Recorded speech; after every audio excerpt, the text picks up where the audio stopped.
When I came back home for the first time in months, I discovered that the house filled with memories of my childhood was being put up for sale.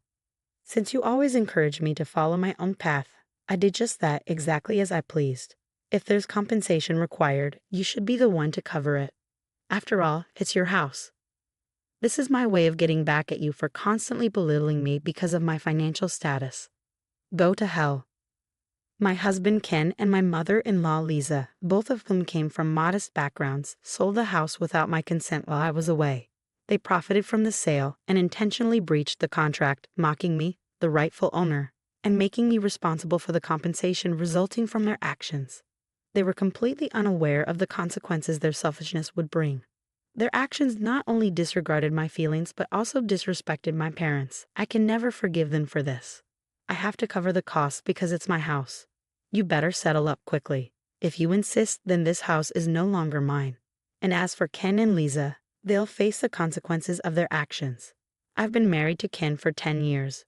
We've known each other since childhood and have been together since we were young. We're in a marriage where my socioeconomic status is considerably higher than Ken's.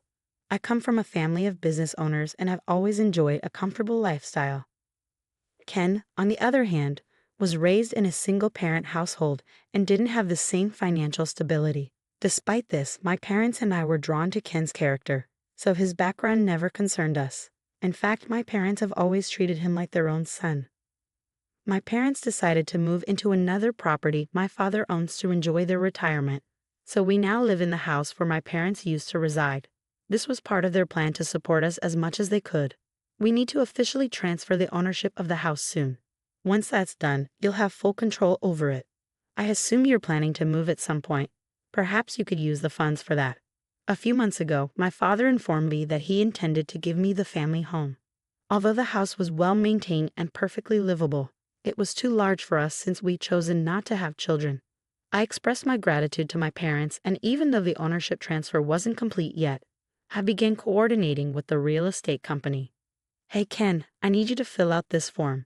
If I don't submit it today, we'll miss the deadline. How can we sell the house without this? I'll just write it down then. You're overreacting. If you submit it today, you'll meet the deadline. You don't need to remind me every single time, just handle it on your own. Where did his kind and sincere personality go?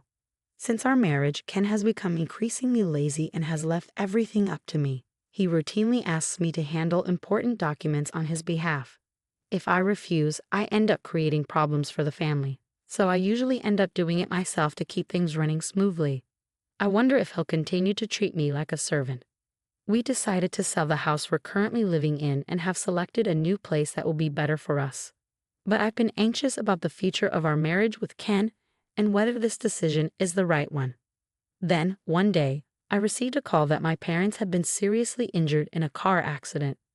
I rushed to the hospital to be with them. While my parents survived, they were facing a 6-month recovery period and would need support for about 3 months. I need to ask Ken. I'll also check with my company to see if I can adjust my work schedule. I'll be the one to support them. I asked my husband if I could stay with my parents for an extended period to help them. He responded with a casual, "It's okay, it's your thing," and agreed without much concern, which felt more like indifference than genuine worry for my parents. Anyway, I could go and support my parents now. But then another concern crossed my mind. Would Ken be able to manage on his own while I'm away? Ken is the type of person who can't handle house chores. He might be able to feed himself, but washing his own clothes or remembering to take out the trash is beyond him. I definitely don't want our house turning into a mess. I was a bit hesitant, but I decided to explain the situation to my mother-in-law, Lisa, and ask for her help with Ken.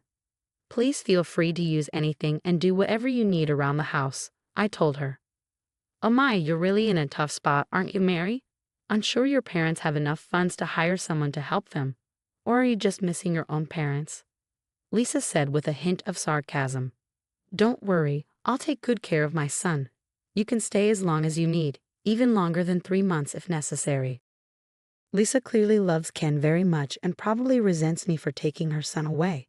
I was uncomfortable with her sarcastic remarks during our conversations, but I thanked her while keeping my frustration in check, knowing she was my only option for support at the moment. I gathered what I needed and headed to my parents' place. Every day was a whirlwind, and 3 months flew by. I wasn't able to stay in touch with Ken as often as I'd hoped, but it was worth it. My parents were improving day by day. Once the recovery was in a stable place, I was ready to return home. I got into the car and drove back, leaving the natural beauty of the town behind. As I approached the familiar landscape, I finally arrived home. But the house was no longer what I remembered. A for sale sign was posted out front, and the real estate agency listed on the sign was unfamiliar to me. What's going on? Panicking, I called Ken. On the other end of the line, Ken let out a snort of laughter, almost as if he were mocking me. I sold the house and moved back to my parents' place. I did everything for you while you were away, he said. I couldn't make sense of Ken's words, so I went straight to my in-laws' house to get an explanation. When I arrived at my in-laws' home, which was just a 5-minute drive away, the first thing I noticed was a pile of my personal belongings stacked up at the front door. I was shocked and confused. "Excuse me, I'm just passing through," I said. A contractor who had been behind me rang the doorbell, exchanged some paperwork with Lisa, and then loaded my belongings into his truck before driving off. Shortly after, Ken emerged from the house.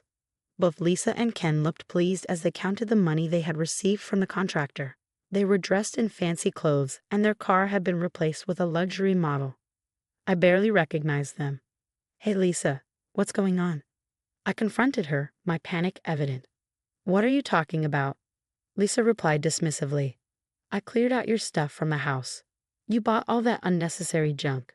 I guess daughters like you just don't know how to take care of your own belongings, probably because you've always had everything handed to you." She continued with a scornful tone, "You're such an unfit wife for prioritizing your parents over your own husband for so long. I pity Ken for having a wife like you. That's why I even suggested he divorce you. Since the house is now in your name, I decided to claim it as alimony." Lisa flashed a smug smile and added, "I found a real estate company willing to pay a very good price, so I sold it quickly. You always told me I could do whatever I wanted, so I did just that." She then showed me the contract she had with a real estate company, which was dated about a month ago. But that house should have already been under contract with another agency, right? And any contract regarding the house without my signature would be invalid. Lisa's condescension was evident as she explained the situation. "You went ahead and made a contract without informing me, so now there will be consequences, and they'll demand compensation." I panicked and tried to explain to Lisa the potential repercussions of her actions. "But I already heard from Ken that you signed a contract with another real estate agency without even consulting him," I said. "That's not my concern," Lisa replied dismissively. "I just did what you did, handled things on my own. I don't care who signed the contract or what's involved, it's your usual approach, right? So if compensation needs to be paid, it's your responsibility. It's your house." She shrugged, clearly believing Ken's version of the story, which was presented from a victimized perspective. I realized there was nothing more I could say to Lisa, so I turned to Ken, hoping for some support. To my shock, Ken was staring at me with the same sarcastic smile as Lisa. Finally, the day had come. This was his revenge. "You've always mocked me for being poor, haven't you?" I said, my voice trembling with anger. "I'm the only one in the family who lived by different standards and values. You and your parents must have found that amusing. I've always felt miserable with you. If you find poverty so amusing, then I'll show you what money can do. I won't accept that you're the only one who gets to live comfortably. Go to hell." Ken, filled with resentment, slapped the divorce papers in front of me. They were all signed except for my signature. I considered having my mother handle everything, but I wanted my revenge to be complete. What a dramatic turn of events, I thought. This is quite the scene. The young lady who mocked the poor is now being put in her place. There's no one here to bail you out now. What are you going to do about it? Ken and Lisa seemed to revel in their satisfaction, clearly excited about what they had done. But my frustration with them eventually turned into a calm realization. They were making a grave mistake. "Sorry to interrupt your little celebration," I said, "but this house isn't mine. You're the ones heading to hell." I decided it was time to reveal the truth. There was no longer any reason to protect them. I pulled a document from my bag and held it up for them to see. "This is the official registry for the house. As I mentioned during our phone call, the ownership has been transferred to Ken's name. The process was delayed due to my parents' accident, but the transfer was completed just a week ago. right around the time you both decided to sell the house. Ken and Lisa looked at each other in confusion. "Oh, I didn't hear anything about this," Lisa said. "Of course you didn't," I replied. "I tried to confirm with you if I should send the paperwork, but you just dismissed me and told me to handle it. You probably don't even remember, but I double-checked with you to make sure everything was okay." Ken stared at the registry document, clearly in disbelief. "Be careful," he warned. Lisa, equally shocked, confronted me. "What's the meaning of this?" I took a deep breath.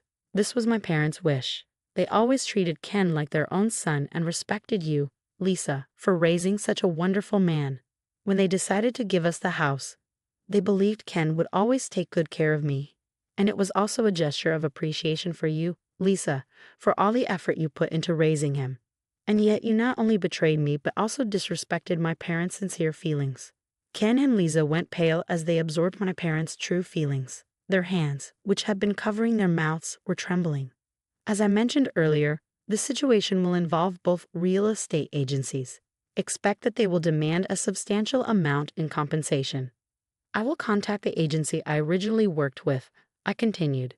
"Could you both please get in touch with the agency you used for the sale?" "I still can't believe that agency accepted your sloppy explanations and signed the contract," I added, growing more assertive. "If you have a problem, don't act like scum. Speak up earlier rather than making a mess of things. It's not that you're poor because of money, you're poor in spirit." My tone grew firmer as I accused them loudly. I was about to pull out my cell phone to call the real estate agency when Ken suddenly interjected. Wait a minute. This isn't what I wanted," Ken said, panic evident in his voice. "I was just upset because you left me. Let's work this out together as a couple." He continued, "I could buy the house that's on the market now, and we could call the old real estate agency to make this whole thing disappear. You have the means to do that, don't you? Please?" Ken, who had been siding with Lisa, was now desperately trying to reconcile with me. His attempts to soothe the situation were evident, but he seemed oblivious to how self-serving and insincere his approach sounded. "Ken, are you betraying me now?" I demanded. "I made all the arrangements for you, and now you're abandoning your own mother to put your wife first. What a heartless son." I turned to Lisa. "From what you said earlier, it's scum-like to prioritize parents, right? So you're lucky Ken isn't scum. You should be grateful he's a good son." Lisa looked indignant at Ken's actions but seemed to realize that her own words had backfired. She was left speechless. "That's right," Ken said, attempting to placate me. "You're the most important person to me right now, Mary. I'm going to change my attitude and do my best." I cut him off. "Don't misunderstand. No one's talking about forgiving you." Ken, relieved that Lisa had been silenced, reached out to take my hand. I pulled it away and glared at him coldly. "I'm already fed up with your laziness," I said sharply. "And when things go wrong, you always blame others. You leave others to handle your problems. How can I trust you to change?" I looked him straight in the eye. "Let me be clear. I'm not your secretary or your servant. If you're an adult, you should at least take responsibility for your actions," I said firmly. "You and Lisa will pay for this for the rest of your lives." With that, I snatched the divorce papers from Ken's hand, stamped my signature on the spot, and left them both in shock. Despite some complications, the divorce from my ex-husband was successfully finalized. Ken and Lisa tried to sue my family, claiming we had deceived them and were responsible for compensation. Naturally, they lost. As expected, they are now liable for compensation from both real estate agencies and are facing a substantial financial burden due to their malicious actions. On top of that, they seem to be blaming each other for their troubles. It looks like they'll be in a dire situation for a long time. Meanwhile, my company arranged for me to continue working remotely so I could support my parents. I moved back to their place and resumed helping them while working from home. "Honey, your bath is ready," I called out.